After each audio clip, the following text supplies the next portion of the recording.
ever noticed that when things finally become calm in your business, you suddenly feel uncomfortable? Not relaxed, not peaceful, uncomfortable. You finally clear your inbox. The client files are quiet. There's space in your calendar. No one urgently needs something from you. And instead of enjoying it, you start checking things again, refreshing Slack, opening your laptop just for a second, creating unnecessary tasks, second guessing decisions, feeling strangely guilty for resting. If that sounds familiar, this episode is for you. Because today I want to talk about something that entrepreneurs rarely discuss. Sometimes the hardest part of building a calmer business is learning how to trust the calm. Welcome back to the Ease Equation podcast, Wonder led calm leadership for entrepreneurs. In today's podcast, we explore what it really means to build a business that supports the founder back, not through hustle, not through constant pressure, but through clarity, systems, and support and sustainable leadership. Over the last few episodes, we talked about why growth feels heavy, decision fatigue, founder dependency, and why systems can still feel exhausting. But underneath all of those conversations is something deeper, a nervous system that has become used to pressure. And today, I want to gently unpack that concept. Because many entrepreneurs are not addicted to work, they are conditioned to chaos. Most founders build their business during seasons of intensity, long hours, constant responsiveness, wearing every hat, solving problems quickly, always being needed. And in the beginning, that intensity often feels necessary. Sometimes it is necessary. But over time, something happens quietly. Your nervous system starts associating urgency with importance, pressure with productivity, busyness with value. Chaos becomes familiar, and familiarity feels safe, even when it's exhausting.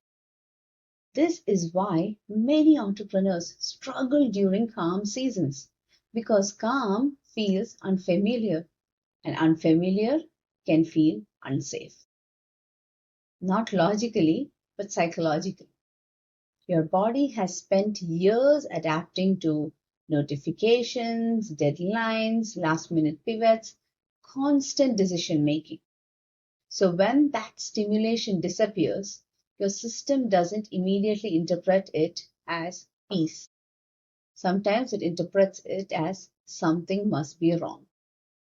And that's such an important thing to understand because otherwise founders judge themselves harshly. They think, why can't I relax? Why am I creating stress when things are finally okay? Why do I feel restless when I supposedly wanted this calm business? But often nothing is wrong. Your nervous system is simply adjusting to a different way of operating. There's another layer to this too. It's identity. Many entrepreneurs unconsciously build identity around being the reliable one, the problem solver, the responsible one, the capable one, the one who handles everything.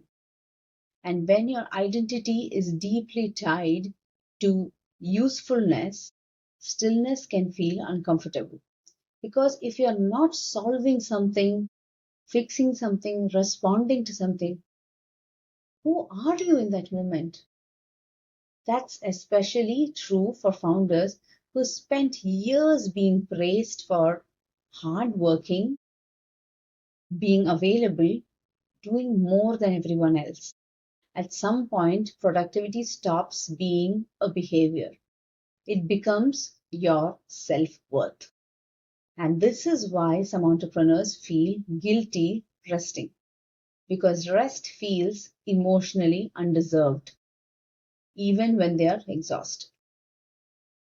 Even when the business no longer requires constant urgency, this is also why founders sometimes unintentionally create chaos.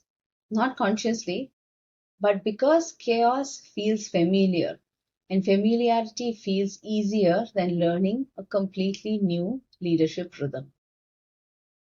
Calm leadership is not passive leadership. I think it's important to say a calm business does not mean you stop caring, you stop growing, you become less ambitious.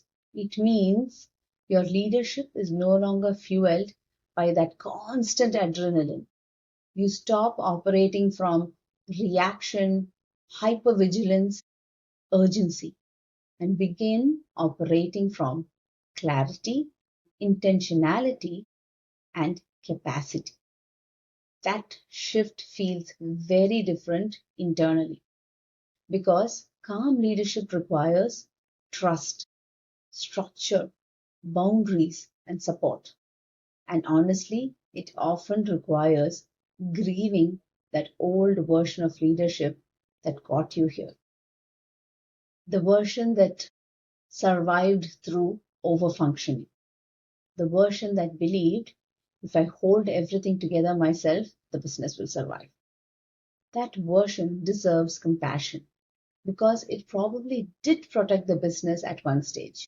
But eventually, survival leadership becomes unsustainable leadership, and business begins asking for something different, not for more effort, different design. One thing I notice with founders is this cycle. Things become calm, then they become uncomfortable, then the founder unconsciously creates urgency and chaos again. Maybe through overchecking, micromanaging, adding unnecessary tasks, starting too many initiatives, responding instantly to everything. Not because they are incapable, because the nervous system misses that constant stimulation. And this is where awareness becomes powerful. Because once you see the pattern, you can interrupt it gently, not with shame, but with curiosity. That's the wonder led approach. Instead of asking, what's wrong with me? You ask, what if my nervous system simply learned that chaos equals safety?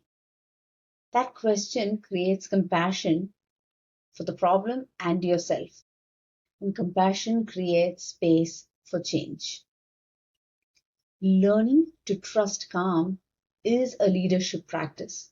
And honestly, it can feel surprisingly emotional because calm creates space, and space reveals things.